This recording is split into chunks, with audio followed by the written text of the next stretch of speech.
Saganang mamamayan. Diskusyon ng taong bayan. Serbisyo para sa publiko. Usapang pamayanan. Saganang mamamayan. Programa para sa mamamayang Pilipino.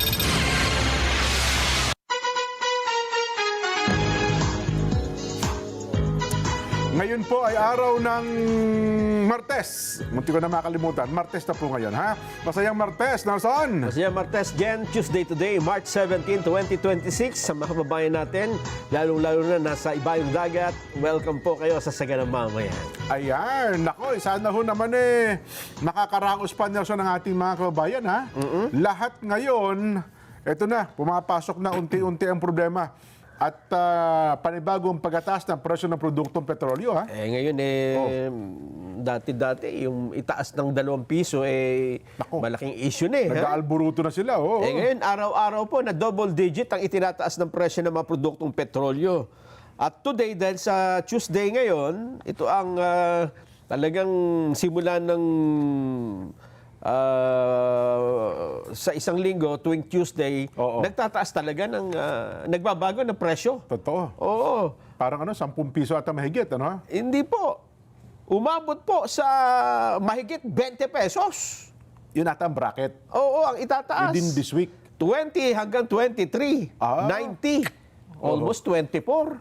Nako po. Hanggang mula ngayon, March 17, 18, and 19. Oh. Biruin mo yan, 3 araw na magtataas.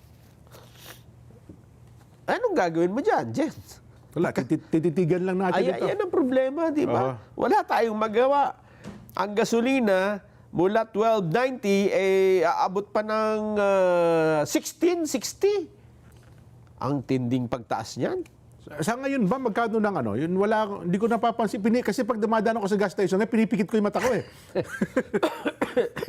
Ayoko makita yung presyo. Ang diesel ngayon ay halos 90 pesos na. Sa iba ay mahigit 100 na. Yung high octane, kasi pag mataas ang octane, mas mahal eh. Ayan, tingnan mo.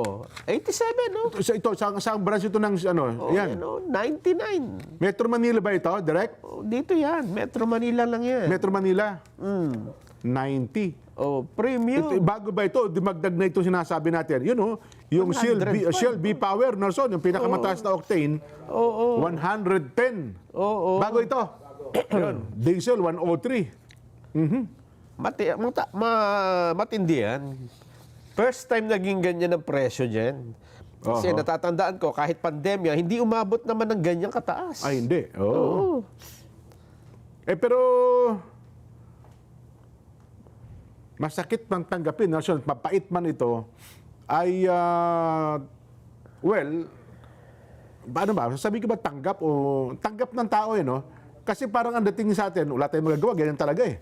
Kumbaga, ang bawat individual, kanya-kanya na lang paraan kung paano magtitipid. Iba yung tanggap dyan kaysa dun sa Napipilitan na lang, wala magawa. Baga, tama ka nga pala. Kasi parang sa bahay lang yan. Hindi kasi meron mga tao wala kang magawa na nag-aalburuto ka. Ayun Yung talaga nagsisentimiento ka, mananakit ka di ba? Halimbawa, pag uwi mo ng bahay, Oo. anong ulam, wala kang choice kundi kumain o hindi. Yung dalawa lang, kumain o hindi. Oo. Nakita mo ay isang kapirasong tuyo Oo. at kalahating kutsarang kanin.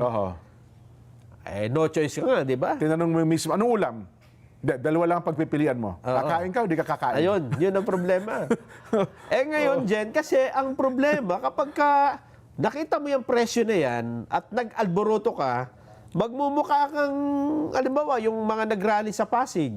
Yung binalibag yung yung Petron. Di ba magmumukha kang, naman tawag doon?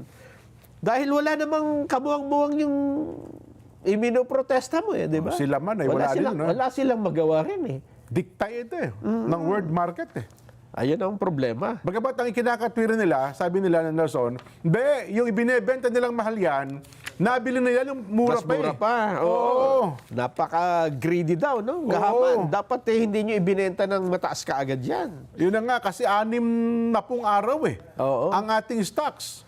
So kung nabili mo yan ng 50 plus, Ngayon ay binebenta mo na 100, hindi tayo gusto ang kita mo. Yan Doble. dapat niya hindi Doble. Well, meron silang formula kasi dyan, Nelson eh. Yun nga. Yung bagong formula, yung pinatutupad nila ngayon dyan. Pero ang problema dyan, alam mo ba, na yung mga gasoline boy, yung mga nagkakarga, yung mismo naglalagay ng gasolina. Oo. Yung mga tao dyan, karamihan dyan ay hindi naman regular. Ang ibig natin ganon? sabihin dito, hindi nga sila minimum wage eh. Bagay. Totoo.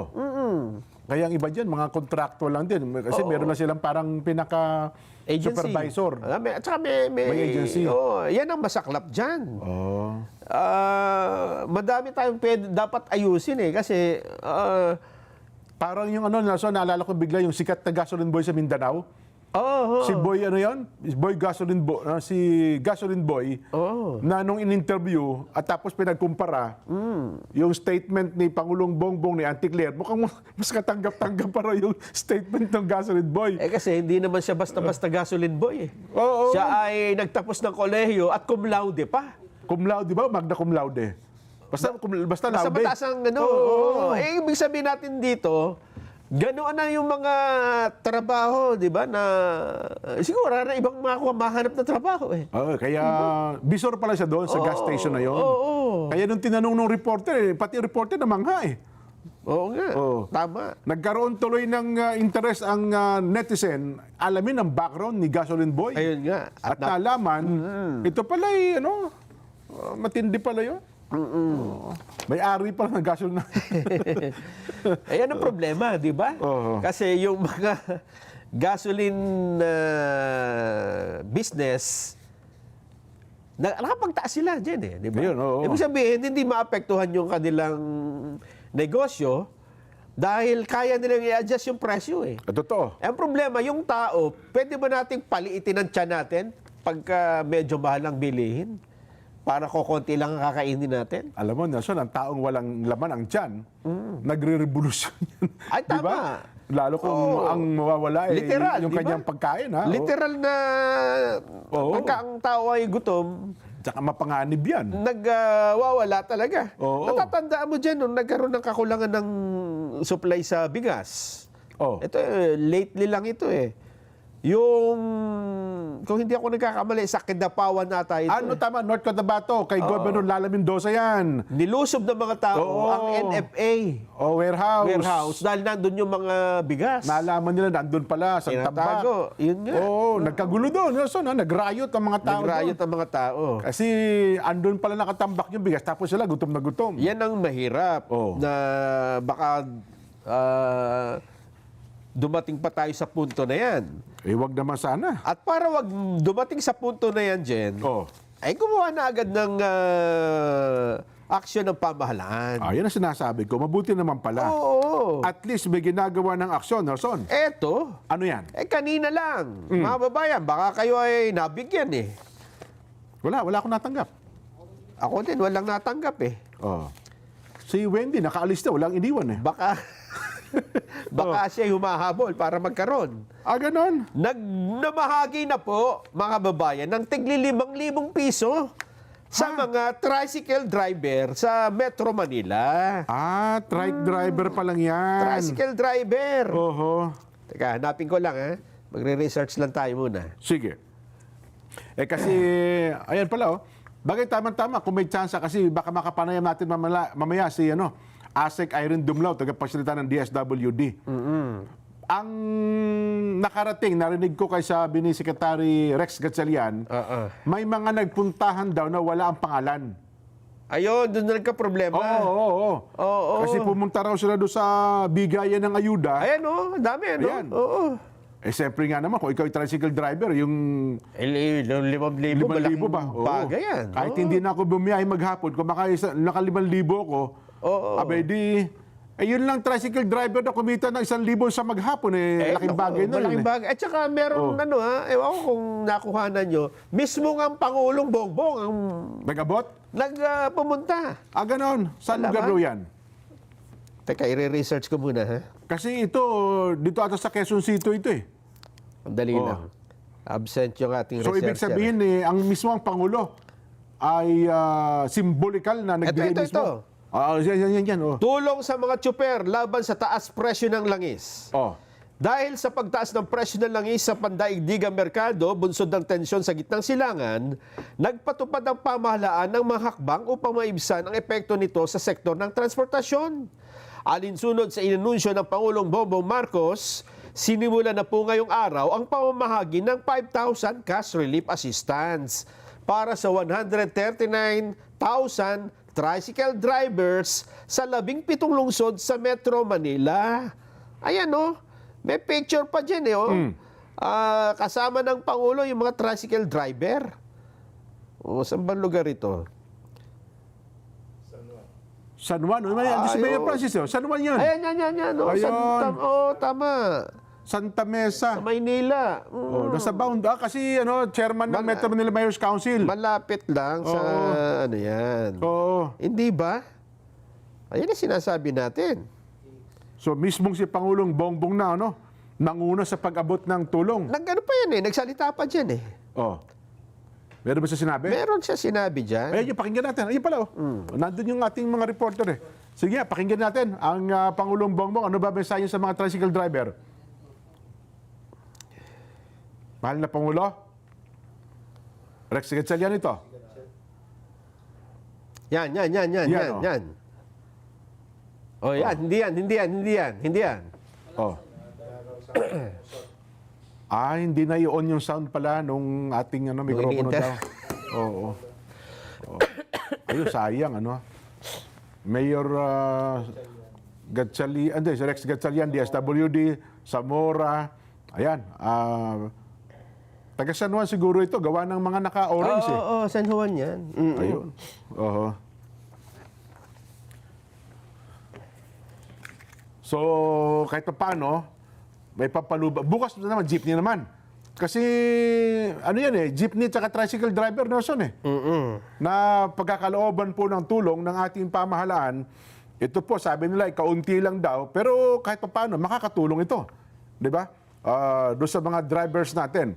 Yun nga lang, ang sentimiento nga lang daw ng ibang driver na pumunta doon, samantalang dati raw, Nelson dati, nandun daw ang kanilang pangalan sa listahan. Pero pagdating daw nila kanina, wala na yung pangalan nila sa listahan. Nawala daw Sabi na, hindi naman po kami boboto Hindi po ito eleksyon, napunta na. Akala daw nila, eleksyon ng pupunta.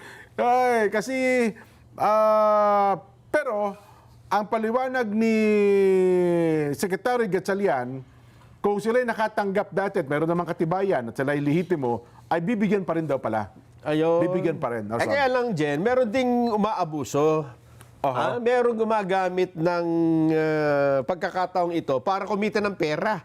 Meron daw kasing ilang tricycle driver sa North Caloocan, siningil daw ng 500 pesos para sa transaction fee.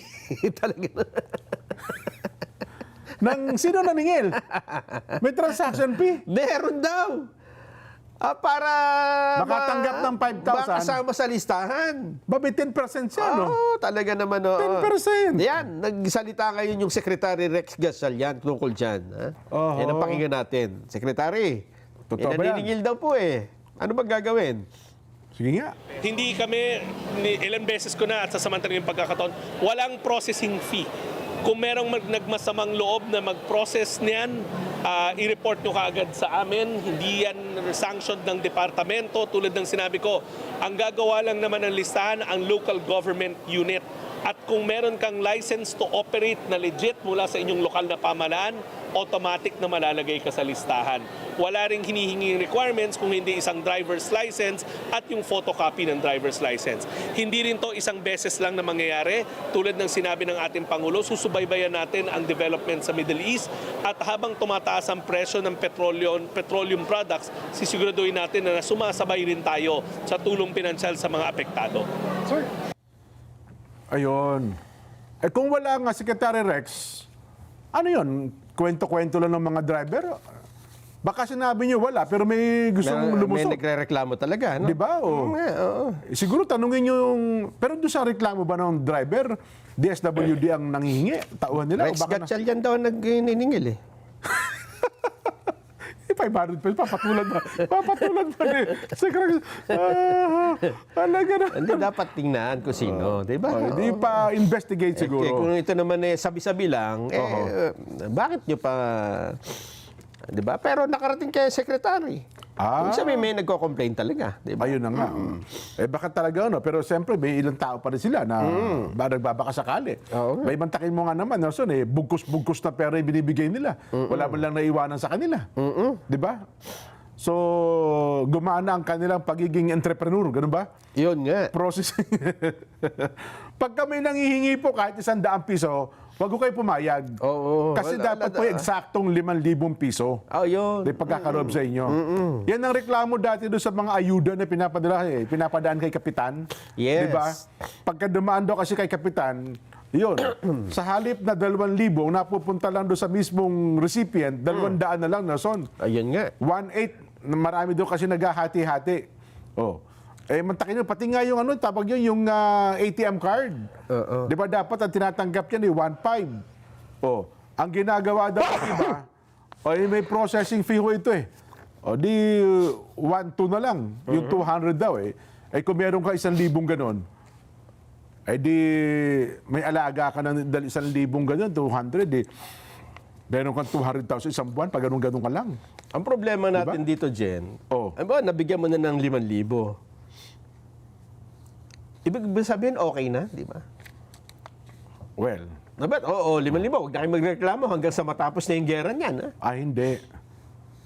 Palliative lang ito Sabi ni Secretary Rex kayo, narinig ko, ay mayroon pa raw kasunod yon, kaya minomonitor nila ang sitwasyon sa gitnang silangan. Ganun ba? Marami tayong pera pag gano'n. Kasi kung Puro pang ayuda. parang bigay lang na bigay, parang ako pa sa personal, parang ako ay hindi sang-ayon na gano'n. Aha. Basta mo na lang bibigyan, di ba? Yun nga. Kasi kung... pero ito kasi, Nelson, sabi nga nila, although palliative, yun talaga para lang humupa ang kalooban ng ating mga kababayan. Sa bagay. Ito na. Paliwanag si Pangulo. Pakinggan natin ang paliwanag. Pangulong Bongbong, ano po masasabi niyo sa mga tricycle driver? Well, no, this is just the beginning of the distribution. This is something that we have to do because of the sudden increase in oil prices. Ganitong nangyari. Pataas na pataas ang lahat ng petroleum product. Kaya we have to do this para matulungan naman ang ating.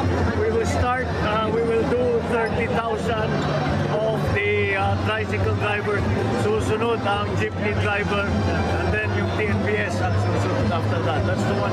Medyo kasi our records are not hindi kompletong record natin sa TNBS.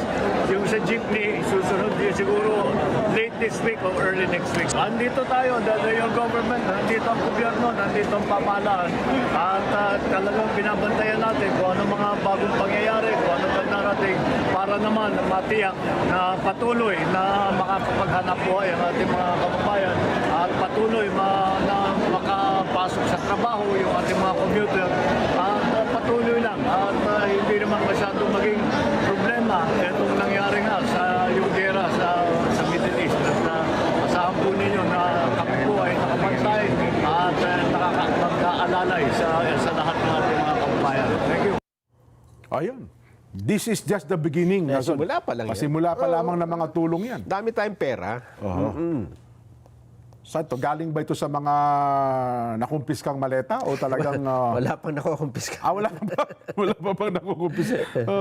Kasi kahapon na suggestion para daw may pambigay tayo, Nelson, hagilapin yung mali-maletang nawawala. Oo. Na laman ng milyon-milyong piso, di ba? Ayun nga. Pagka nakakita ka ng siguro mga 100 maleta, mayroon ka ng ipamamahagi sa mga driver siguro. Yes. Kasi ang laman ng isang maleta ay 50 million. Sabi mo na, minimum. Meron kang naka-100 ka. Magkano yon? Mga 500 million. Mga 50 times 100. Oh. Pwede, malaki-laki nga yan. Sobra, pwede na yan. 5 billion. Ayun. Ay baka tapos na ang gera sa gitnang silangan. So, namimigay pa tayo ng tulong pag nahagilap natin yan. Di ba? Ang problema, di natin alam kung kailan matatapos ito eh. Yung nakita mo yung Ukraine-Russia conflict, di ba? Akala natin sandali lang yan eh. Oo nga, hanggang Pero ngayon. hanggang ngayon, di pa tapos. Di pa rin tapos, ano? Oo. Oo. Yan ang problema. Samantalang ang Russia isa ring oil-producing country yan, ha? Member ng OPEC. Ay kung yun sana, naayos man lamang. Tapos sumunod pa itong problema natin sa gitnang silangan, nako, sayang. Na? Makapanghihinayang talaga. Ang malungkot lang na katotohanan dito, Nelson, tayo mga mahihirap na bansa, hindi sangkot sa gera, pero hindi na tayo basta damay dito. Tayo ang talagang matindi ang epekto. Kaya nga. Di ba? Kaya sa lahat ng pagkakataon, dapat iwasan nating magkakagere, di ba? Oo. Yan man ay malapit, malayo sa atin eh. Yun lang kaaway mo yung kapitbahay mo. Hirap eh. Mahirap na. Di ba? Oo. Nakita mo nangangamoy adobo yung niluluto niya. Di mo makatok. Masarap ba yung niluluto? Di ba? Oo. Hanggat maaari maging friendly tayo sa lahat. sa lahat. Oh. Hanggang kaya eh, di ba? Sabi nga ng Pangulo, enemy to none tayo. Wala tayong Yes. kaaway dapat. Ayaw natin na nakikipag-away. Dapat yan lahat kaibigan natin. Kasi una, wala naman tayong pwersa kung makipag-away tayo. Yes. Hindi natin kaya. Tanggapin natin ang katotohanan na yun, Nelson. Ngayon pa. Di ba? Eto pa. Eto naman, ha? Ano pa sabi? Di ba, yung mga nagmamaneho, nagdadrive, may 5,000 piso. Oo, tricycle driver. Eh, paano naman sa mga pasahero yung sumasakay? Wala pa sila. Wala pa. Yung, Meron. pati commuter, meron na. Eto. Yan ang sinasabi ko. Hindi ko na alam. 2 piso, Jen. Anong bibigay? Dagdag singil sa pasahe. Pasanin yan. Hindi yan na tulong. Ay, yung mga driver, may dagdag na ayuda, 5,000. Oo. Ay, yung mga pasahero, singilin ng mas mataas yan. Nako. Ito sa jeepney. Jeep po, mga babayan, ha? Oh. Ano ito? Provisional ba ito? O? Provisional. Ayun, provisional Oo. fare increase. Ang traditional jeep, 2 piso naman sa piso sa traditional, yung mga lumang jeep, at 2 piso sa modern jeep. Oho. Kaya magiging 14 pesos ang minimum sa luma. At sa mga de-aircon na jeep ay 17 pesos na minimum. Oho. Ayan. At bukod pa dyan, parang kahapon, nagtaas na rin ang mga pampasaherong bus na son, ha? Aha. Yung ordinary at aircon bus. Yes. Oh, yan na ho ang narinig nating sentimiento ng mga mananakay. Ayan ang problema. Oh. Ha? Yung nagmamaneho, merong ayuda. Yung pasahero, Wala, pasada. pasanin. Pasanin ang ibinigay. Ito ang paliwanag ni Secretary Giovanni Lopez, Department of Transportation. Ano sabi ng Secretary Banoy? Pakinggan natin. Ilan po ako ngayon ng isang ehemplo pagdating sa ating mga jeepney. Ngayon po ang traditional jeepney natin, ang pamasahe natin is 13 pesos. May provisional increase po na kasama yan. So, at yan, ginawa natin permanent. At nagdagdag pa po tayo ng 1 piso. So 14 na po. 14 for the first 4 kilometers. That's for the traditional jeepney. Tapos pagdating naman sa ating mga modern jeepney, for the first 4 kilometers, we're adding 2 pesos. So, pagbibigyan natin ito ng example tulad ng Cubao papuntang Divisoria, that's 10 kilometers po, no, ang tingin namin. Ang pamasahe dyan is 23 pesos. Ngayon po dahil sa dagdag pamasahe ngayon, aabot na yan ng 25 pesos. Ayun, Nelson. Wala pang ayuda para sa mga minimum wage earners, ano? Wala pa. Kasi di ba nung nakaraan, merong ibinibigay eh. Di ba? Driver, pasahero, minimum wage earners. Ano ba dati sa minimum? AKAP, di ba? AKAP. Ngayon wala Ayuda pang... sa kapusang kita. Yan, oo. Eh, mukhang tinanggal na nga yung akap, di ba? Wala nang pondo sa Noong AKAP. nakaraan, Hindi, pero may oo. kailangan ng tulong. Eh, walang pang-akap. Saan kukuha ng pera, di ba? Paano pala tayo nito ngayon? Ano? Paano ngayon yung mga magkababayan natin na yung daily arawan ng trabaho, ang sweldo? Arawan na sweldo. Oo, yung magsusweldo lang sila pagdating ng Sabado. Ayun nga. Di ba? Yung sa construction, yun kung ano-ano pa man. Wala na ba tayong mga tupad ngayon? Yung patrabaho ng mga ng DSWD at ng DOLE? Meron pa naman yan. May tupad? Meron pa. Ayun. Sana. Pinakamabuti, ano? Pwede pa ba tayo mag-relax kahit pa paano? Sumakay tayo aeroplano dyan. Hindi, barko muna. Eto muna aeroplano. Sige, aeroplano. Kala ko barko muna. Bago tayo magbarko. Oh, sige. Ang problema, balak mo rin bang mag-abroad? Eh, Lumipad? Sumakay na aeroplano? Naku po, baka nga magbarko ka na lang. Pwede ba sabit dyan? Sabit? Parang bus. Sabit. Parang jeep. Oo. Asan ang ticket mo? Hindi, kakalong lang po ako. Tataas na rin daw ang pamasahe sa aeroplano. Ito yung sinasabi natin eh. Di ba? Lahat na talaga. Alam mo ba na ang fuel surcharge ngayon ay level 4 lang? Level 4. Oh, Marso. Oh. Alam mo ba kung anong itataas nito? Level 8, pare ko. Ang tindi ng parang... Di ano yan, time 100%. Daig pa ang From level 4, magiging level 8 agad. daig pa ang ang lipad na aeroplano sa taas, ang biglaan. Magkano computation mo niyan kapag ganyan? Domestic flights. Oh. Dating ang ito 342 yung pinakamataas ha. Oo. Ngayon magiging 787. Doble nga. At yung sa international flights, yung pinakamataas na 2,868, 6,209, halos triple. Ganon. Oo. Paano yung mga makapag-advance booking? Wala na yon. Tapos na yun eh. Nabayaran mo na eh. Yun ang sinasabi ko na ganon. noon pa, di ba, na mag-booking na kayo. Baka kapag sa kalahati, babalik na ko tayo, medyo kalahati na Ay, ibababa ka sa kanto. Yung ibinayad nyo po, advance booking, hanggang dito lang tayo, babalik na ho. Kontrata kasi yan eh. Nabili mo na yung ganon? ticket eh. So yun, Kaya yun ang gagawin ng mga mga airlines, yung mga nakabili ng mura, ng maaga, babawiin nila ngayon sa mga lumang, yung mga bibili pa lang. Doon nila ikakarga yan. Kaya mas mahal na ho talaga. Ayun ang palang risk ng nila, ng negosyo, no? Yan ang, Kung nagbigay ka ng discounted fare, iba nga, piece of flight, di ba? Yes. Babawi ka ngayon dyan. Ayun. Okay. Kaya yung mga ngayon pa lamang bibili, sa pool nila itong surcharge. Oo. Ang laki ho ng itataas niyan. Sinasabi ko na sa inyo. Nako. At yan simula pa lamang dyan. Ha? Simula pa lamang ng mga... Tulog na lang ako sa bahay. Oo. Tulog na lang muna tayo. Medyo... Puro wala na tayong masulingan eh, no? Sa barko kaya? Baka dyan, baka po pwede pa, obra pa. Kasi sa barko, mga kababayan, nagsagawa po ang Port Management Office ng Negros Oriental, Siquijor, o ito pong PMO-NOS, ng pamamahagi ng handmade essential oil, keychain, tokens, at information education.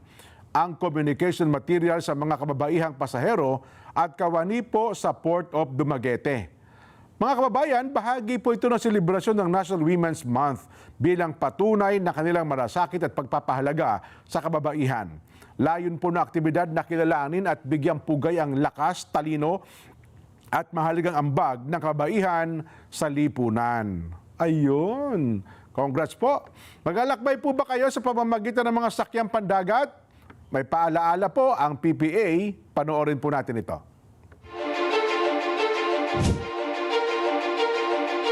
The Philippine Ports Authority, or PPA, is the nation's premier maritime agency, steering the course of progress through the archipelago's vital ports and harbors.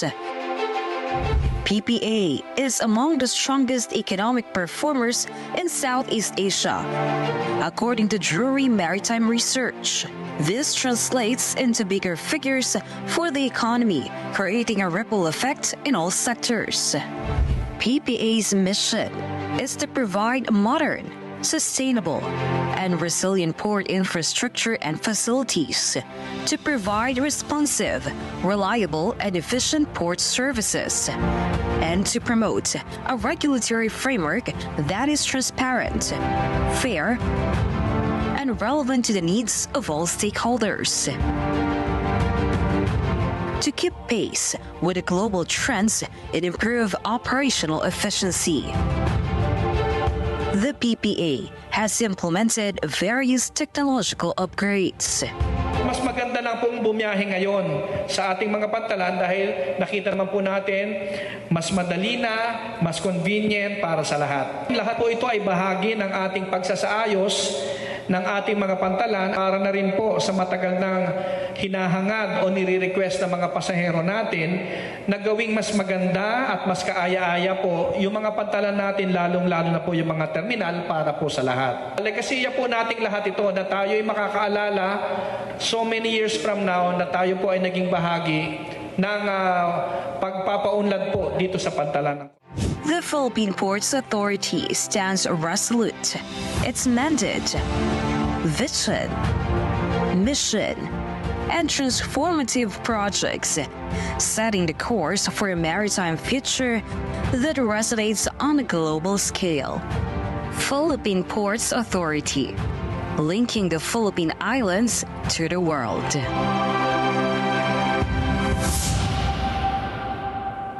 Marami pong salamat, PPA. Magbabalik pa po ang Saganang Mamamayan.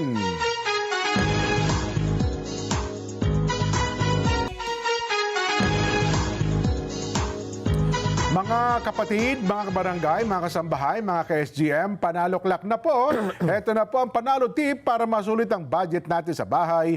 Doon na tayo sa Always Panalo. Pure Gold, pare ko. Tako, napakababa po ng presyo. Very convenient sa dami ng stores nationwide at laging kompleto. At meron din pong Pure Gold mobile app. Kaya sa mga ayaw pa pong lumabas, pwede ho kayong mag-order at magpa-deliver via Pure Gold Mobile. Isa pa? Eto pa, mahigit 5 taon na po, ha? 50 taon nang nagdadala ng ginhawa sa mga tahanang Pilipino. Subok sa tibay, siguradong kalidad.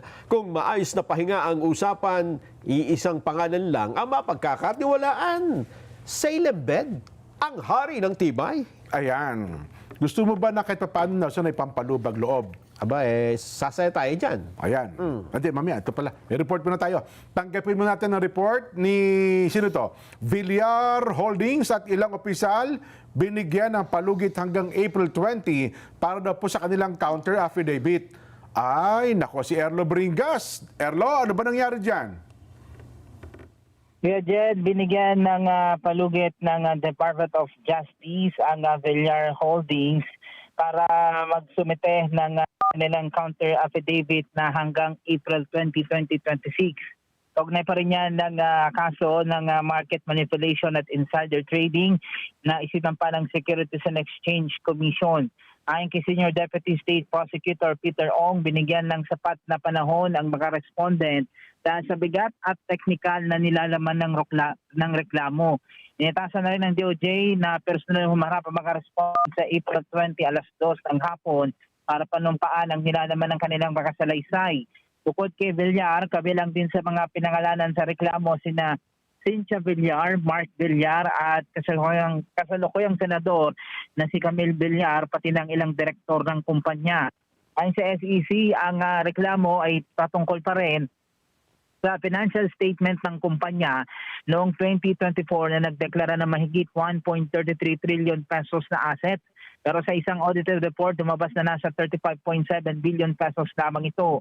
Iniimbestigahan din ang umano'y pagbili ng mahigit 73,000 na shares ni Camille Villar bago ang paglabas ng asset disclosure na posibleng anyo ng insider trading. Samantala, tanging si Gart Castañeda lamang ang nakapagsumite ng counter affidavit sa original na deadline. Ang iba namang respondent ay sumite na rin ang isang omnibus motion na humihiling na itigil muna ang investigasyon at ibalik ang kaso sa SEC. Muna latest, balik sa inyo. Salamat. Yan po si Erlo Bringas. Isa pa raw report. Nasaan? DOTR, tiniyak na nakahanda rin silang maghahanda rin sila ng fuel subsidy para sa mga driver ng public vehicles. Madeline Villar Moratillo sa detalye. Yes, Nelson, at dyan sinimulan na ng Department of Social Welfare and Development ang pamamahagi ng 5,000 piso na cash assistance para sa mga tricycle drivers sa Metro Manila ngayong araw. Sa Maynila, sinaksan mismo ni Pangulong Ferdinand Marcos Jr. ang pamamahagi ng ayuda sa 600 tricycle drivers sa Santa Mesa. Sabi ng Pangulo, panimula pa lang ito at isusunod naman ang mga driver ng jeep at PNBS. sa gitna ng patuloy na pagsirit ng presyo ng mga produktong petrolyo at posibleng maging epekto sa mga pangunahing bilihin. Ang sabi ng Pangulo, nariyan lang ang gobyerno na patuloy na nagkabantay sa mga pangyayari. Tiniyak naman ni Social Welfare Secretary Rex Gatchalian na isusunod agad nila ang pamamahagi ng ayuda sa iba pang lugar sa bansa, kabilang na dyan ang Visayas at Mindanao. Inunalang-anya nilang NCR dahil narito ang may pinakamaraming bilang ng mga tricycle driver na umabot ng 149,000. Nilinaw rin ng kalihim na ang pinapamahagi nila ngayon ay ayuda at bukod pa yan sa ibibigay naman na fuel subsidy ng Department of Transportation. Pagtiyak ng DOTR, ang bukod na ayuda na ito o yung fuel subsidy na kanilang ibibigay ay ibibigay din kahit na ang mga driver ay nakatanggap ng ayuda mula sa AIX. Yun kasi yung naging pangamba ng ilan na baka mamaya kapag nakatanggap na sa AIX, hindi na sila pwedeng makakuha ng fuel subsidy. Sabi ni DOTR Secretary Giovanni Lopez, ang target nila na magawa ito sa huling buwan ng Marso. Ang mga bus operator na hindi nakasama sa AIX ay kasama sa mga bibigyan ng fuel subsidy ng DOTR. Pagtiyak ni Lopez, simultaneous ang gagawin nila na ipamamahagi sa buong bansa. Balik sa inyo dyan, Nelson, Jess. Ayan, salamat si Madeline Villar Ba't Moratillo. magtatas pa sila ng pamasahe? May ayuda na pala sila. Di ba? Kawawa naman yung mga pasahero. Sila papasan Mas long term ata yung kung kailangan. Well, anyway, teka lang, ito na. Ang atin ng mga kapanayam, ang tagapagsalita po ng DSWD, ASEC Irene Dumlao. ASEC, napapanood po ko sa Net25, napakabigyan po sa Radyo Agila. Live din po sa aming mga social media account. Ako po si Jen, kasama po si Nelson. ASEC Irene, kamusta na po kayo? Magandang hapon po. Hi, Jen and Nelson. Magandang hapon sa inyo. Magandang hapon din sa lahat po ng sumusubaybay ng inyong programa. Tapos na ho ba yung pamamahagi natin ng tulong sa mga tricycle driver, ASEC? Well, ngayong araw po, actually as early as 6 in the morning ay nasa San Juan na po tayo kasama si Secretary Rex Gatchalian para po i-supervise yung unang araw ng pamamahagi ng tulong pinansyal sa mga tricycle drivers. Opo. Dito nga po sa Kamaynilaan. At hanggang kanina, umikot po kami ni Secretary Rex, nakaabot po kami ng hanggang Pasay. So nakita po natin na naging maayos yung distribution ng tulong pinansyal na ito. In some areas, napakabilis noong ginawang pamamahagi ng tulong kasi talagang na-advise nila yung mga tricycle drivers na magtungo lamang po sa kanilang designated payout sites either in the morning or in the afternoon. Ngayon po, ang target number of beneficiaries kasi natin ay approximately 139,000. So ngayong araw, mahigit 14,000 yung na-serve natin and magpapatuloy po yung distribution bukas hanggang Thursday. Tricycle driver pa lang po yan, Ma'am Irene? Opo, tricycle drivers pa lang po yung na-serve natin dito sa National Capital Region. And then by next week, mag-uumpisa na po tayong mamahagi naman ng tulong sa mga MC taxi, motorcycle taxi drivers, TNBS drivers, delivery riders, pati po yung mga taxi and jeepney drivers. Opo. Yan naman po ay ginagawa natin alinsunod sa kautusan ng Pangulong Marcos Jr. na bigyang kalutasan yung pong mga suliranin na kinakaharap po ng ating mga tricycle drivers, bunsod nga po ng pagtaas ng presyo ng petrolyo. Pero yun pong 114,000, lahat na po ng drivers yun o tricycle driver pa lang po yun? Yung pong 139,000 mga tricycle drivers pa lamang po yan. Wow, ang dami dito pala, sa no? National Capital Region. So kung tricycle driver pa lang, ma'am, mga magkaano ang inilaan nating pondo sa kanila? Malaki-laki po ito. Opo. Actually po, ang pondo natin for the assistance to individuals in crisis situation ay nasa mahigit 60 billion pesos. Yan po ay naka-reflect sa ating General Appropriations Act of 2026. Opo. Ang naka-earmark na po, yung kasalukuyan ginagamit natin na nasa 30 billion pesos. Yan po yung inalaan natin para sa pamamahagi nga po ng tulong sa mga apektado nating mga tsuper. So ito pong kayo sa San Juan, mga taga San Juan lang po nabigyan doon. Iba-iba na, Quezon City, Pasig, buong Metro Manila, may kanya-kanya pong vantage point. Tama, ganun po ba? Tama po. Lahat po ng syudad sa Kamaynilaan ay Ayun. meron pong mga identified na mga payout sites. 30 payout sites po yung na-identify natin. Opo. And opo, yung mga sinerve natin sa San Juan o sa Santa Mesa ay yung mga taga dun po sa kanilang syudad. And tayo nga po ay nakipag-coordinate sa mga TODA para po maabisuhan yung kanila pong mga miyembro kung saan po tutungo yung kanila pong mga miyembro. Ilan daw po sa nabanggit na complaint, ma'am? Aywan ko kung alam ko po, para may sagot na ata ang DSWD dito na meron daw po mga nakatanggap ng ayuda dati pero ngayon daw po wala sa listahan. Ano po ang tugon natin doon? Yeah. Yung pong mga concerns na ganyan, kino-ordinate natin agad sa City Social Welfare Officers. Opo. Para po may encode sila sa system. So halimbawa, kanina nagtungo rin kami ni Secretary Rex Gatchalian dito sa May Batasan. And then, ipinaabot nga po ng mga TODA officers yung kanila pong concern na hindi daw po na isama sa listahan ngayon. So, ang sabi po natin, i-encode po sila sa system ngayong araw. And then we will do the duplication and then by Thursday, magsasagawa na po tayo ng payout sa kanila. Ito po yung mga karagdagang mga tricycle drivers.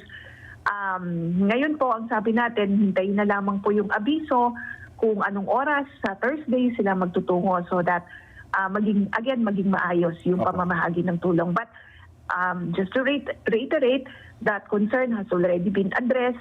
And sa amin naman po, sa DSWD, mahalaga na maisama po natin itong mga drivers para po makatulong sa kanila. So wala naman po palang tatanggihan. Yun lamang pong wala sa pangalan, hanggang Thursday po, i-encode lang yung pangalan nila ngayon. Tama po. Ang mahalaga lang, hindi magkaroon ng duplicate entries. Opo. Kasi baka naman po driver sa, halimbawa driver ng tricycle dito sa bayan na ito, and then tricycle driver din sa kabilang bayan sa ibang Lilipat, araw. ano nga, Ay, oo. Yun lang naman po ang inaayos natin. Kaya si DSWD nagsasagawa ng deduplication process. Kaya nga po, hinihiling namin sa mga local government units na i-encode po doon sa sistema o doon sa system yung complete na information. Kasi baka nagtataka sila, bakit po kailangan pati yung birth date i-encode sa system?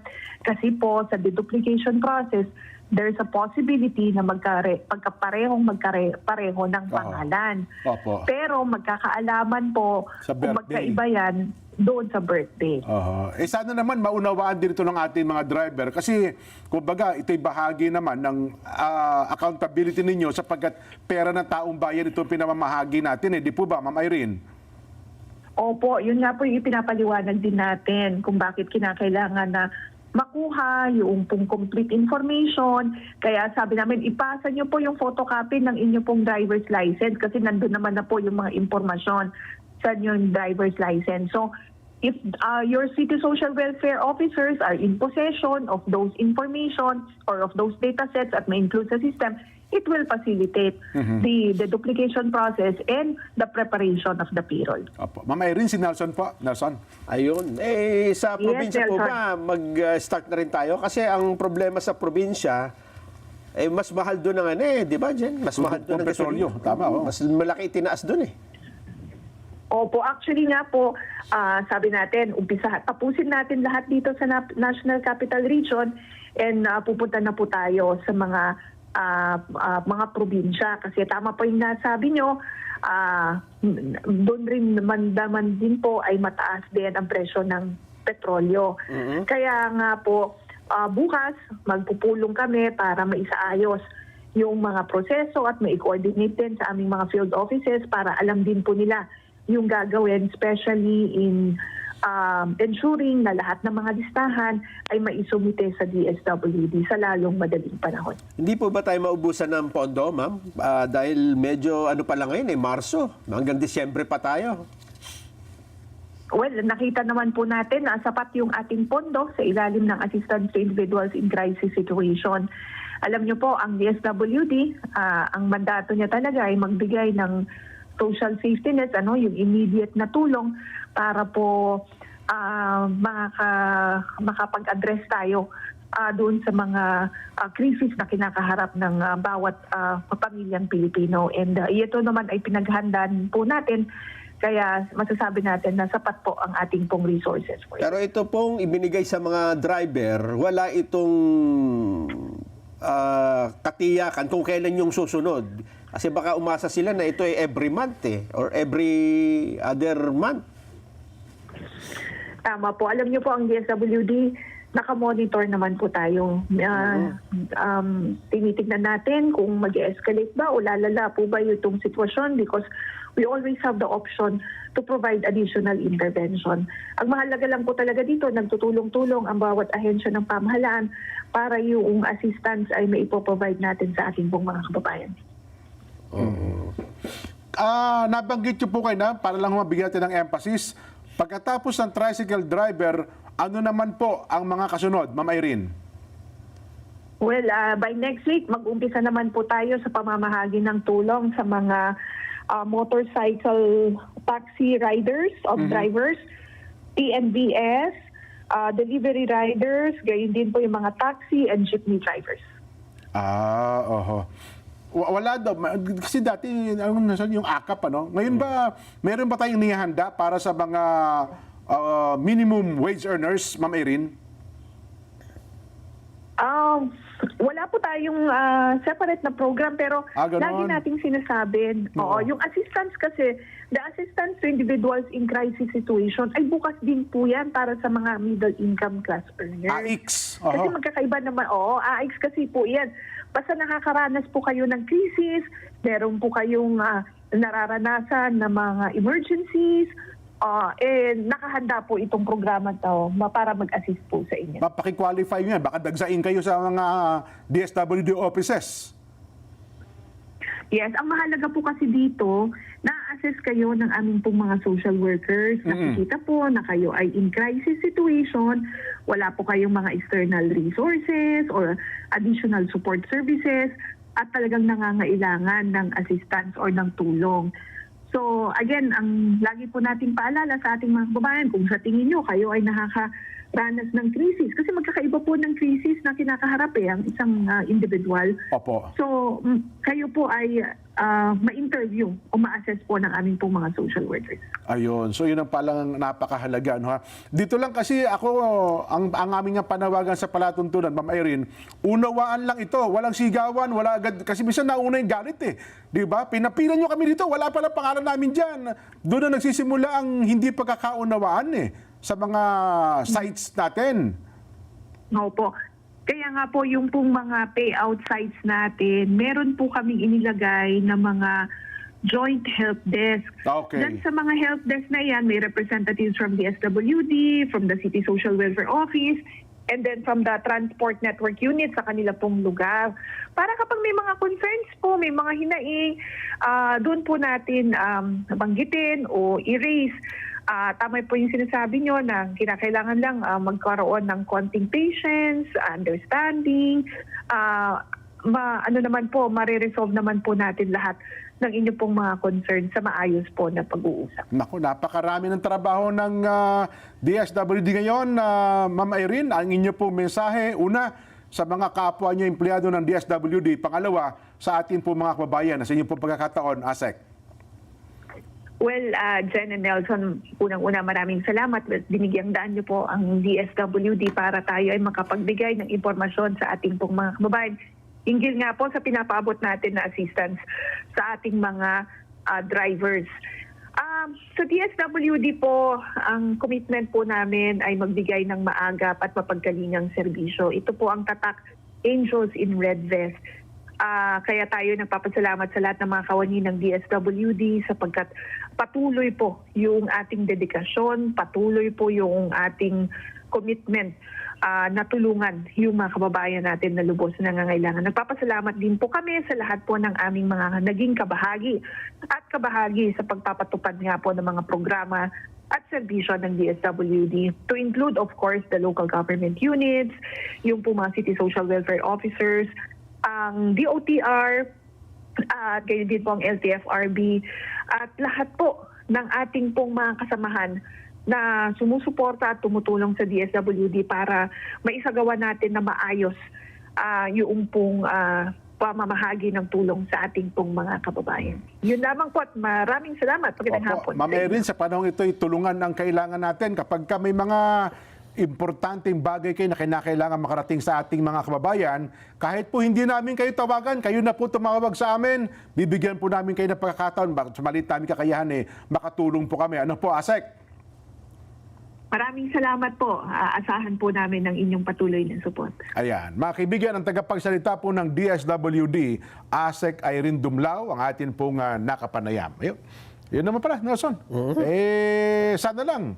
Sabi mo nga, may sapat pang pondo kung ito may tumagal ang gulong ito sa gitnang silangan. Kaya naman pala. Oo. Magkano? Ilang bilyon? Marami pa naman pa daw. Ano? Pero mas madali yan, Nelson, kung matatapos sa lalong madaling panahon din ang problema natin dyan sa Middle East. Yes. Meron, gusto kayo, hindi ko natuloy, meron tayong pampalubag loob ito. Ayun nga, ano ba yung sinasabi mo na yan? Kasi, Nelson, di ba, kulang tayo sa supply ng langis, produktong petrolyo. Ito na, may official announcement na po ang IEA. IEA. Ano po ba itong IEA? Ito pong International Energy Agency.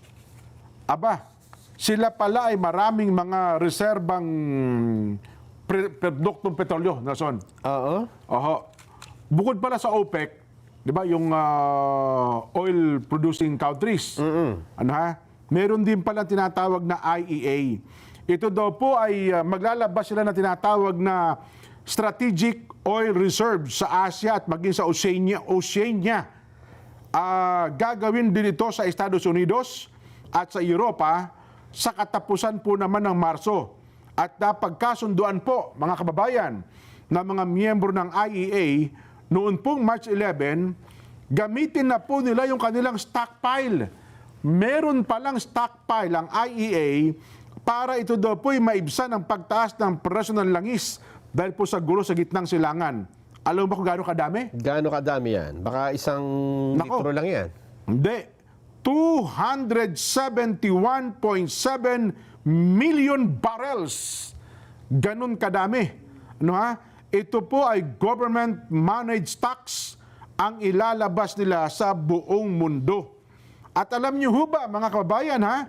Ito na raw po ang ika-6 na emergency stockpile release sa kasaysayan po ng IEA at ang kauna-unahan mula po ng salakayin ng Russia ang Ukraine noon pong 2022. At nilinaw naman po ng IEA na pinakamabuti pa rin, kung sila ay magre-release na, pinakamabuti pa rin daw po maibalik ang regular na takbo ng shipping sa Strait of Hormuz para manumbalik na po ang normal na daloy ng supply ng produktong petrolyo. Kung sila man pala ay maglalabas na zon, kung hindi naman padadaanan sa Strait of Hormuz, baka kapusin din pala daw ng Pilipinas. Oo nga, oo. Hindi ba sila, wala ba silang dito, malapit-lapit na stockpile, baka dyan na sa Palawan o kaya sa Masinloc. Hindi kaya, sa West Philippine Sea. Doon pa rin kukuha yan sa malalaking reserva Oo. Baka kakumin na kaya baon niyo sa Philippine Deep. Wala ba dyan? Diba? Sisisirin pa. Sisisirin natin sa Philippine Deep kasi sabi nila mayaman daw yung Philippine Deep na yan pero ito naman sana ay, makarating sa Pilipinas. Kasi yung atin, bagamat nagmamahal, Nelson, aywan ko lang itama siguro tayo ng DOH at ng mga petroleum company. May bago ba dumating na supply sa Pilipinas o wala? Wala pa. Wala pa rin ba? Wala pa. Naku. Kasi kung walang dumarating, kahit pa abutin ng magkano yung presyo ng produktong petrolyo, Nelson, kung wala tayong bibenta, wala rin talaga. Totoo. Di ba? Oo. Kaya dapat tanungin natin yung sa may bahagi ng Subic. Di ba? Yung SBMA, yung andyan malalaking depot saka sa may parte ng Bataan. Yes. Kung may laman pa. Sino ba nangangasiwa niyan? May dumarating ba tayong supply? At saka doon sa may bahagi ng yung Batangas. Ano ba Batangas? Kalatagan, Batangas. Oo. Di ba nandyan yung malalaking depot? Kalatagan Port. O Kalatagan Port na yan, mula nung naganap itong gulo sa gitnang silangan, meron bang nakalusot at nakapagpadala man lamang kahit ilang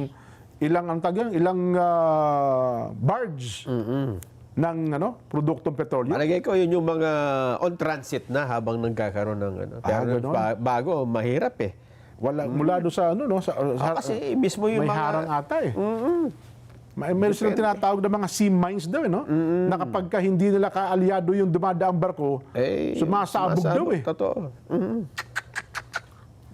Sana ho, iulat ninyo, Secretary Sharon Garin. Ayun, kung may dumating hubang supply, para malaman lang namin, kasi ang inuulat nila, 50 to 60 days, di ba? Yes. Yun daw po yung sa government reserve. Tapos, meron din daw reserba na galing sa mga petroleum company. Tama. Di ba? Pag isinuma, hanggang kailan pa yung reserba natin? Sabi ni Secretary Garin, ano na lang April na lang dyan eh. Yung sa gobyerno. Baka naman sa pribado, meron pang January, February, Hindi, March, yun na, kasama April. na yun. Ganon? Pwede tayong manawagan kay President Trump. Kaibigan naman natin yun eh. Nako, Di ba? may panawagan siya, Jen. Si President Trump. Eto ha, Tayo nga mananawagan sa kanya. Bakit siya mananawagan sa atin? nauna na siyang tumawag. Eto, hanapin ko lang ha. Andali lang. Sige, mahalaga yan. Baka makatulong tayo kay President Trump. Eto. Malaki yata problema niya ngayon. Nanawagan kasi si Donald Trump sa mga kaalyado ng bansa. Ang sabi niya, tulungan nyo nga kami dito sa Strait of Hormuz. Tawag dito, i-secure natin ito. Kasi siya sinasarado ng Iran eh. Yun na nga. Diba? Sabi niya, magtulong-tulong tayo rito. Hindi ba nila pwedeng kubkubin yan? Di ba? Kada isang kilometro, mayroong nakaparadang tank, sasakyang pandagat ng Nahihirapan sila sasakyang kasi, pandigma, di ba? Makipot yung, mauubos sila doon. Ganon? Ang problema, tumugon na ang Pilipinas, Jen. Tayo pa kung naunang tumugon? Tayong tumugon. Ano ang sinabi natin? Andali lang, hanapin ko. Nawala. Lalagisan natin yung mga nagbabantay ron? Lalagyan. Lalagisan ba natin? Yung mga nagbabantay doon sa Strait of Hormuz? Dali lang, ha? Oo. Sabi ko na eh. Kasi mahalaga ito, kasi... Ay, nako. Ito. Defense Secretary Gibo Teodoro Jr., siya ang unang nagsalita. Yes. May panawagan si Trump eh. Kaibigan ni President Trump. Tulungan nyo kami dito sa Strait of Hormuz. Defense Secretary Gibo Teodoro Jr. admitted that the Philippines has no capability to assist in escorting ships through the Strait of Hormuz. So inamin ni Secretary Gibo na wala tayong kakayahan. Wala tayong kapabilidad. Wala tayong kapabilidad para... Bantayan yung mga barkong dumadaan sa Strait of Hormuz. Talaga naman siguro. Hindi naman natin pwede padala yung BRP Diego Silang natin yun, tsaka yung BRP Bareta Cabra. Mukhang pwede naman. Yung Bareta Cabra? Tanong mo kay Commodore J. Tarriele. Yun. Kaya naman yung... Tsaka si Roy Vincent Trinidad. Kaya nila yan.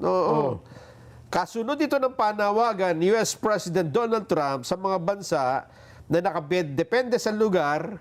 Total, kayo naman na makikinabang dyan. Ayan, pag nakatawid yung Strait of Hormuz mag-deploy kayo ng warship para mag-export sa supply ng langis. Yan ang sabi ni Donald Trump. Deployan nyo. Kasi bakit ako ang sisisihin nyo na nilusob ko ang Iran kaya hindi kayo makakuha ng langis ngayon dyan sa Strait of Hormuz. Maglagay ko rito ng mga bantay sa Strait of Hormuz. Ang problema sa gawin natin, Nelson, Pilipinas lang apektado. Kasi ang China daw, basta yung kanilang dala ay yuan. Pambayad. Pambayad ay yuan, tinatanggap Yung US dollar, yari kayo sa amin. Totoo nga. Di ba? Mukhang ganun nga nangyayari. Pagka US dollar daw, tinataniman ng yun, yung sea mines Sumasabog. Kaya walang nagtatangka. Sabi nung mga shipping lines, sabi nyo babakapan nyo kami. Kaya gusto nyo solo lang kami. Hindi namin kaya yan kasi may mga nakatanim na bomba sa dagat Oo. At eto pa, tinatanong mo yung nagkaroon na ba ng bagong shipment? Ayan. No major new oil shipments have reached the Philippines since the Iran conflict. Ayan ang sinasabi ko. Kasi sinara nga yung Strait of Hormuz late February 2026. Naku. Diyan sa may gawin ng Tawi-Tawi, yung tawiran dyan ng yung Malaysia. Tsaka dyan, minsan sa dagat dyan, nagkakapalitan ng barko dyan eh. Yung, di ba sa Batangas, uso yung patulo, yung paihi. Dyan sa dagat ng Tawi-Tawi, ang palitan dyan, Wala ngayon. Petrolyo, Nelson. Oo. Ang domestic inventory na lang daw po ngayon Yan. Magkano ay yan? Gano'ng kadami? maaaring maubos magtagal hanggang late April.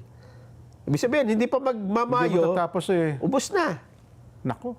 Oo, 50 to 60 days na lang eh. Dapat, alam mo, ilatag yan para alam ng alam ng taong bayan. Siguro, anong tawag doon? Maging bukas sila sa taong bayan sa impormasyon. Gano'n pa talaga karami ang oil reserves natin? Inamin naman ng Energy Secretary, hanggang April na lang po April tayo. na lang? Oo, mga April, third week. Sana magpalabas na ng official na pahayag dyan ng mga petroleum company. Oo. Di ba? At kung ano ang source natin. Kasi nga, ang alam ko, Nelson, ito, hindi naman natin, baka sabihin, paratangan tayong pro-China. Ang China po, pwede tayong bumili. Sino nga po yung binabalita natin isang araw? Yung binabalita ng umaga yun eh. Nang ino-offer nila, pwede tayong makipag-negotiate sa China kasi maliit na bansa naman tayo, baka pwede tayong makabili ng produktong petrolyo sa China. Chinese ba yan ang pangalan? Hindi, yung taga Cagayan, pangalan nito, si Mamba yan. Taga Cagayan. hindi, yung kalaban ni Mamba ito eh. Dati, Mambo. Si attorney, nakalimutan ko ang pangalan. Pero yun ang kanyang suggestion. Kasi doon sa bahagdan ng mga bansa na mayroon kang pwedeng may reserve at pwede makabili, parang pang-4 o pang-5 ang China na mayroon na pwede. Hindi, ang problema dyan, alam mo ba, ang China ay isa rin sa apektado ng supply dahil kinakapos din ba sila? China, India, and Japan are facing the biggest supply shocks due to their heavy reliance on Middle Eastern crude. Ang China, 1.6 billion ang populasyon. Apakalami requirements nila. Kailangan din nila. Ang India, mga 1.3 to 1.5 billion naman. Yung India nakipag-usap na sa Iran. Nakabiyahe na sila dyan. Yun ang sinasabi ko. Nakakuha sila. Pwede naman pala. Usapan lang talaga. Kailangan kakausapin mo talaga ang Iran. Ang alam ko, yung China, nakakakuha din. Siyempre, kung nakakuha sila... Hindi, kaya nga ang ginagabi ng Iran, yuan ang gagamitin mo eh. Anong pakinabang nila sa yuan kung hindi nila kausap ang China? China, diba? yes. Ayun na po. Tayo naman, baka naman pwede makisabay sa China. Mukhang China nga ang susi ng pinakamalapit natin. Kasi yung India, sarili nila yun di ba? Ang Japan, sarili din nila. Ang pinakamalapit talagang pwede nating hinga ng tulong, China, Jen. China. Oo. Sabihin natin, usapin natin yung China. Boss, padala mo mga 10 container lang kami, ha? Si Commodore J. Tariela ang yun. ipapadala natin doon. Effective communicator si Commodore at saka si Roy Vincent Trinidad. Mapagbibigyan yan. Sabi nila, siguro sir, trabaho lang naman tayo, walang personalan. Nangangailangan ng ngayon, ipakikita natin sa taong bayan, sa Pilipino, na kayo ang unang-unang tumutulong sa amin. Inamin naman nila na hindi naman nila kayang, halimbawa, meron tayong barkong kukuha ng langis doon, hindi kayang i-secure Kasi wala daw capability. Yun mismo kay Defense Secretary na nagsalita. Defense Secretary nagsalita. Gibuna mismo si Gibuna anong mangyayari sa atin? Papabayaan ba natin na wala tayong produktong petrolyo dyan? Ako naman, siguro, pag nagsalita si Commodore J at saka si Roy Vincent Trinidad sa China, pakikinggan yan. Laging ang may komento dyan ng China. Diba? Lahat ng sabi nito, nire-record ng China. Yes. Diba? Sabi niya, siguro, hindi ko tinatalikuran ng aking mga sinabi tungkol sa inyo. Pero tulungan nyo kami. Pero tulungan Kailangan nyo muna ng tulong ngayon. Sa panahong ito. Hindi kami pro-China. Kami ay pro-Pilipino. Yan. Kaya bilang mga pro-Pilipino, tutulungan namin ito kahit masakit sa pride namin na humingi ng tulong sa inyo. Yan ang magaling na tunay na sundalong Pilipino. Yan dapat. Sasaluduhan natin pagka ganyan. Yaman din lamang lahat ng kibot namin minomonitor ninyo. At may reaction kayo. Ito ang bigyan nyo nga ng reaction nito. Tulungan nyo nga naman kami. Tulungan nyo kami, please. Hirap na kami. Alang-alang sa mga mamamayang Pilipino, hindi na po dahil sa anuman ang mga nasabi namin. Hindi. Di ba? Oo. Yan ang talagang, tawag yan, mga Yan ang makabayang hakbang. Maginoo yan. Ganyan ang bayaning Pilipino. At ako naman, naniniwala, Nelson, mauunawaan ng China yan. Sigurado. Diba? Oo. Militarily, and tsaka anuman, tama. Siguro, Kung meron mang kailangan makiusap, siya yun eh. Ayun, Oo, oo. siya, oo. Pwede. Yaman din lamang nakapagbigay sabihin. Ako po yung nakapagbigay ng samaan ng loob sa inyo. Di ba? Hindi ko po tinatalikuran ng aking mga naunang sinabi, ha? Nananatili po. Pero ganun pa, sa panahon ito, sapagkat at risk na po ang mamamayang Pilipino, sa kakulangan ng supply ng produktong petrolyo, abay di kami po yan, Naninikluhod na sa inyo. Na humihingi po ng langis para malangisan niyo po kami. Sabi nung China, lumapit-lapit ka nga rito. Hindi, ako naman ako. Medyo malayo, hindi ko marinig eh. Hindi, Lapit ka pa. Ako'y naniniwala, yan.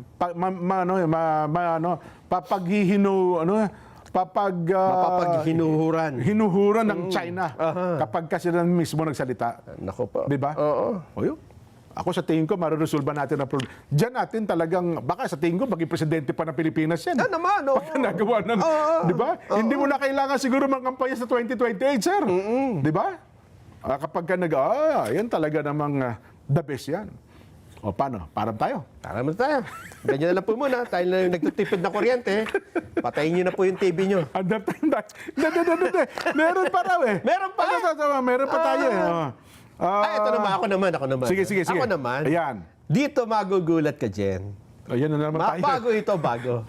Pagka ako nagulantang dyan, Balikan natin baka nakalimutan niya yung flood control eh. Diba?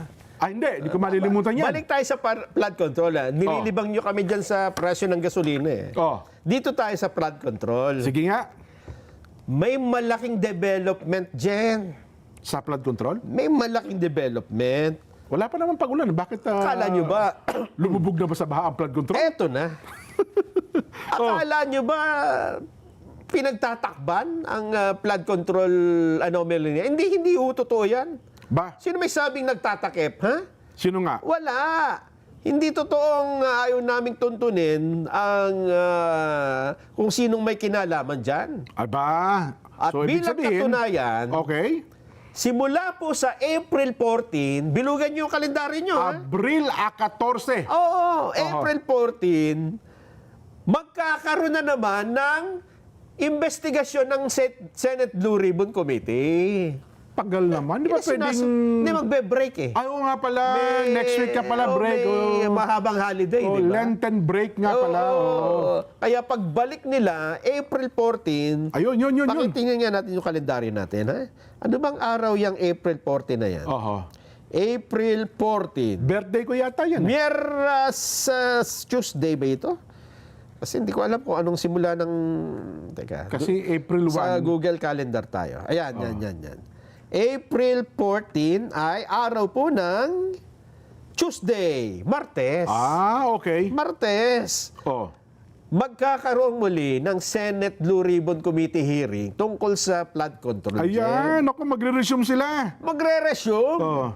At alam mo ba kung sino ang resource person na paharapin? Magsasalita? Sino yan? Sinasabi ko sa inyo, ano pinagtatakpan? Walang pinagtatakpan dito. Sino? Si Chairman Ping Lacson na magpapaliwanag. Itanongin mo, ang sasasagot. Senator Ping, ano po ang masasabi niyo? Nangyari sa April 14. Sinong harap? Sino po ang mga ipapatawag natin? Ayan. Sen? So walang betting kay Governor Chavit? Well, he's a former governor. Kaya I leave it up to him to justify his presence. Mag-testify siya. Anyway, pakita ninyo naman yung credibility or incredibility, whichever the case, ng kanyang sasabihin. Chavit Singson. I should really clarify muna. Ano ba ito sinasabi nyo? Parang do the math.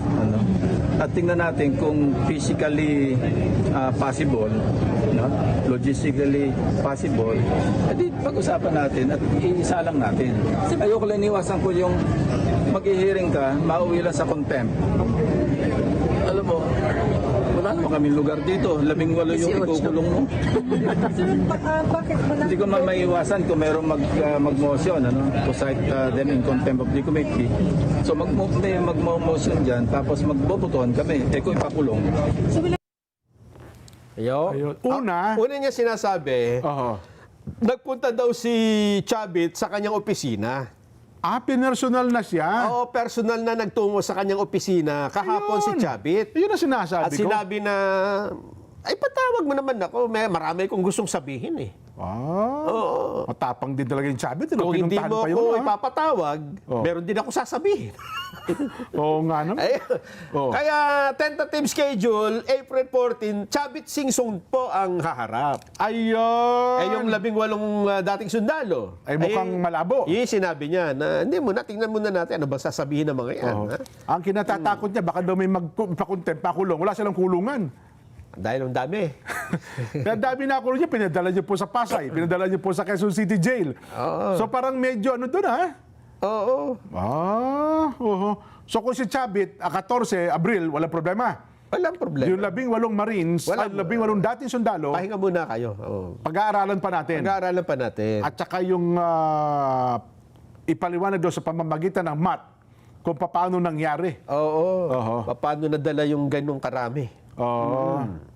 Kasi nga naman, ako kung babalikan natin, ang nagsabi nung 805 billion, si Atty. Levy Baligod, hindi naman nanggaling ang figures na yun sa mga dating sundalo eh. Tinota lang, ano? Oo, parang sa computation daw, more or less, ganito, ganyan. Ano, ha?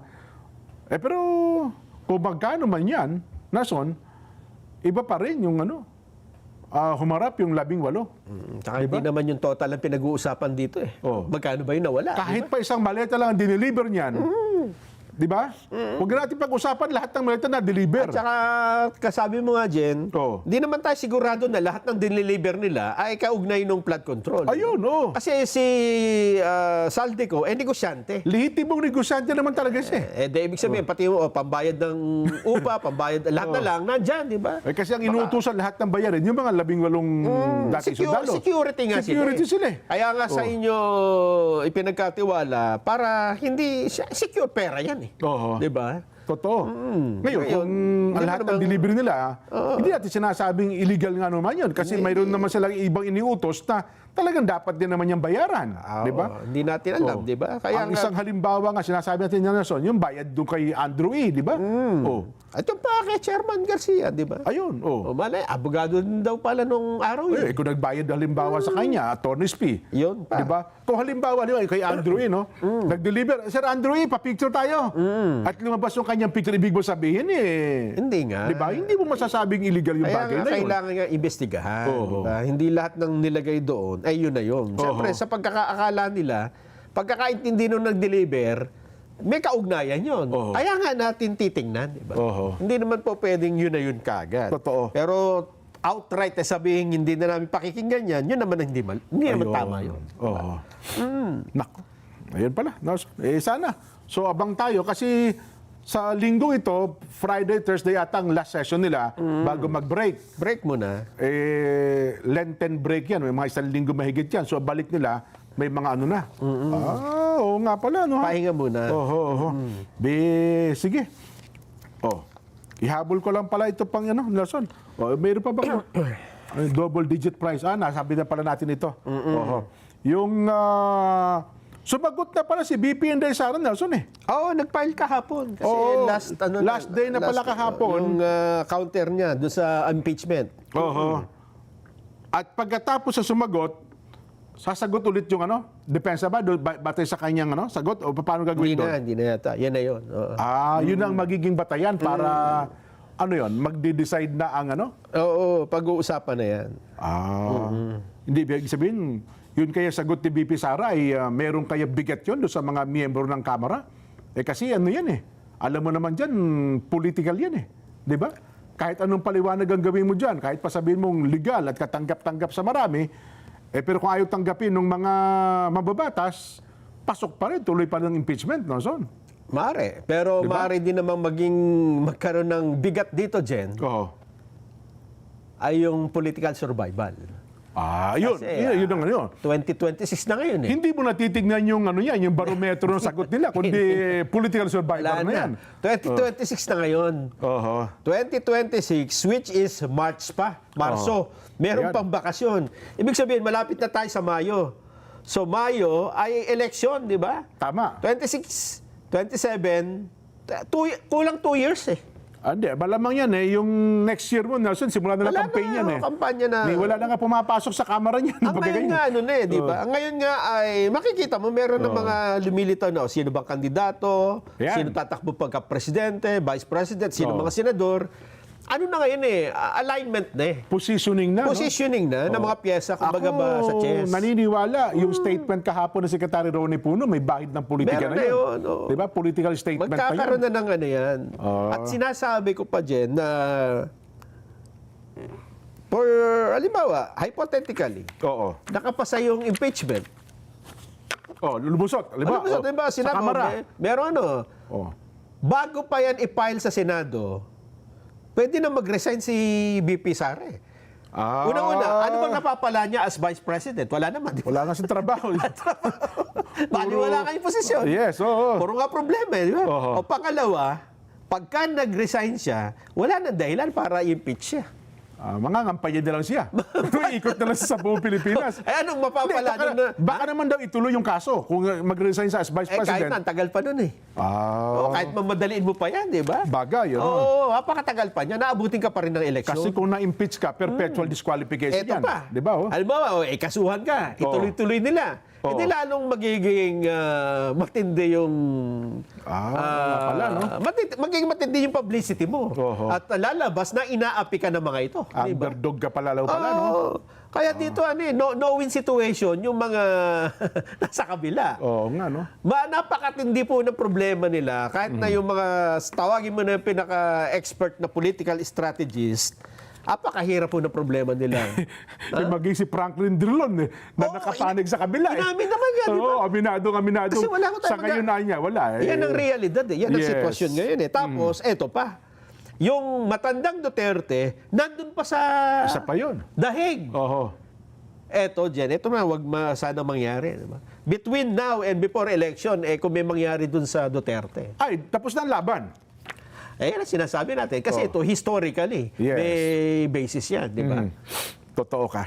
At teka lang, yung bago tayo magtapos, yung hinihingi ng Pangulong Bongbong na superpower, ang tawag doon? Yung emergency power, naipasa na ba? Yung kay Darna, dyan.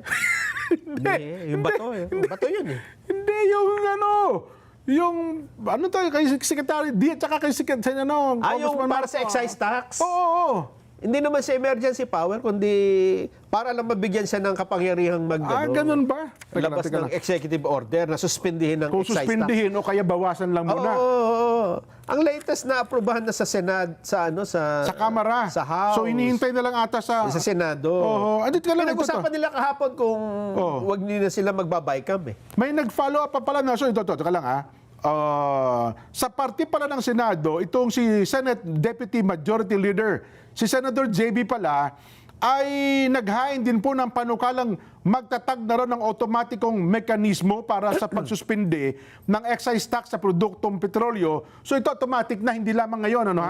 Sa panahon daw po na mataas ang presyo nilang sa buong mundo, ito daw po magbibigay ng agarang kaluwagan sa mga Pilipinong consumer na naharap po sa mataas na presyo ng petrolyo.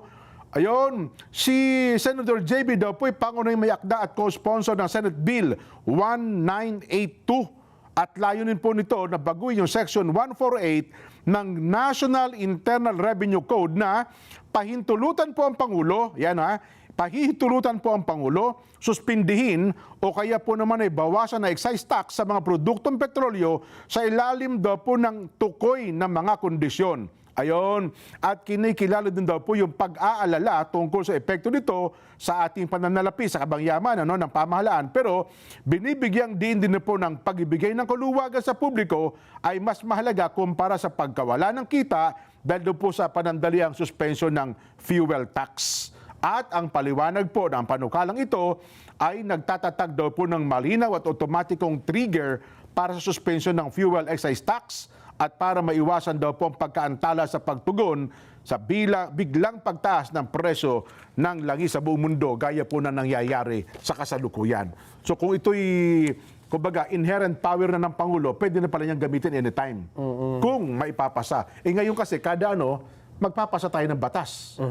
Gaya ng nangyayari ngayon. Di ba? Ilalagay yata nila doon na kapag umabot sa ganitong presyo ay... Automatic. Oo, na may... Magkakaroon na ng kapangyarihan ng Pangulo. Ayun. Na pwede niyang... Oo nga. Sa pagtaya ng Pangulo, sa pagkumbinsi niya at pagtanong sa kanyang mga economic managers. Rekomendasyon. Ayun. At dahil dyan, mga kababayan, sa araw pong ito, talaga naman, wala pong kakibo-kibo ang Ka-Edwil. Kamusta na po kayo? Happy birthday po sa araw na ito sa kapatid na Edwil Sabala. Birthday pala ngayon. Happy birthday, Ka-Edwil. Opo. Sana mapasyal ka dito para mapakape, di ba? Kasi napasarap si Sky Edwil sa kape ng Net 25 gano'n kasi pagka libre, masarap talaga Kaya Edwil, happy birthday po ha. Ang amin pong panalangin ay malusog na pangangatawan at siyempre po, patuloy pong ibiyaya sa atin ang maligayang tahanan. Again, happy birthday po kay Edwil. Belated happy birthday to Aldit Cruz Maniquis mula kay Mamu Alice Cruz. Mamu Alice, at happy birthday to ka Edwil Cruz. Pagbati mula po sa kanyang pamilya at mga kaibigan. Happy birthday din po sa tagapangasiwa ng Batangas North. Aba, ang Caramil Pabalate. Caramil, nandiyan na pala kayo sa Batangas. Happy viewing po sa Villanueva family at kay US Bolaños. Maganda na pala, US Bolaños. Masugid pong taga-subaybay ng ating programa mula po sa Santiago, San Rafael Extension ng Calamba City, Laguna. Ayan. Ayan. At binabati rin po natin ang Oscar Malaluan and family at ganoon din kay Rose Belin Parrocha ng Baras. Mga taga-Baras ito, ha?